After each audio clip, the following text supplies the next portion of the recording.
Well, welcome to the debate. Today we are wrestling with the simple human hug, an act that is somehow both a powerful, free biological intervention and, well, a minefield of social risk. The tension is absolutely real. The central question we're facing is this: does the profound, scientifically measured physiological need for hugging actually have the power to override all the complex social, political, and contextual rules that so often limit or outright negate the embrace? My focus is on the primacy of that biological necessity. I mean, this isn't merely about feeling good, it's about survival.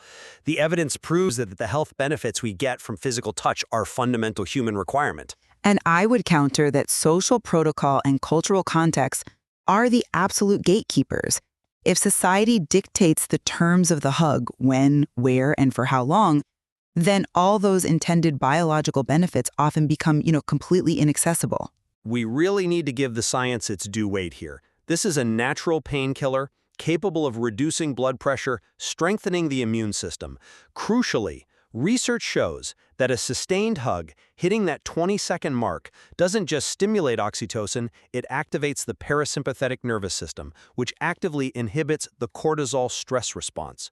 When chronic loneliness is a health risk comparable to smoking 15 cigarettes a day, this physical intervention moves from optional to, well, medically vital. See, I come at it from a different angle.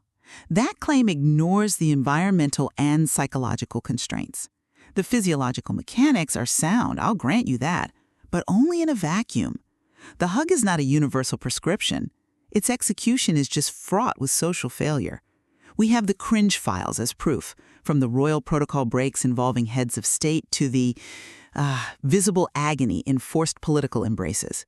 The stiff arms, the forced smiles, the rapid pat-pat on the back.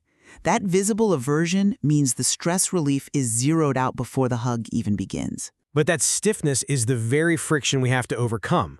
The fact remains that 4 to 12 hugs a day are cited as necessary for human survival and growth. That 20-second threshold is non-negotiable for achieving the deep, therapeutic effect. We are chasing vitamin H, so to speak, to combat post-holiday despair. I'm just not convinced by that line of reasoning, because you assume the necessary dose can even be administered in the real world. You need the deep contact of a proper bear hug to hit that scientific oxytocin requirement. But social choreography restricts us to these low-contact maneuvers, the A-frame hug where only the shoulders meet and the waist stay 3 feet apart, or the awkward quick back pat. Society has engineered a style that physically prevents the 20-second rule from ever being effective. The style dictates the science, not the other way around. While the A-frame is certainly a compromise, surely a partial connection that builds some social rapport outweighs the risk of pervasive digital isolation. We are talking about responding to loneliness, which is a global crisis. That is precisely where your argument breaks down for me. The hug is high risk. I mean, we can point to aggressive celebratory embraces in professional sports that have caused actual physical injury, a dislocated shoulder, a severe rib bruise. If an act meant to symbolize unity can actively damage a teammate, it confirms that careful social negotiation is required before any biological benefit can be claimed. These incidents aren't statistical outliers. They are proof that the social contract controls the biological outcome. Ultimately, the human nervous system demands touch.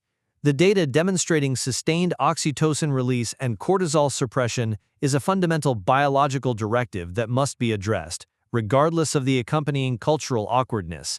The demand is purely physiological. And the supply chain is entirely social.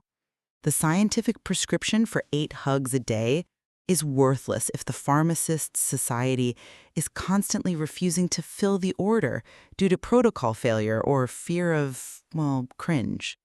The hug is a complex, often perilous human negotiation, not some universal miracle drug. It is clear that context profoundly shapes even our most essential biological actions, forcing us to constantly navigate the tension between physiological necessity and social limitation. Indeed. This material offers so much more to explore on how deeply we negotiate even our most intimate forms of communication. We invite our listeners to continue exploring this very tension within the source material.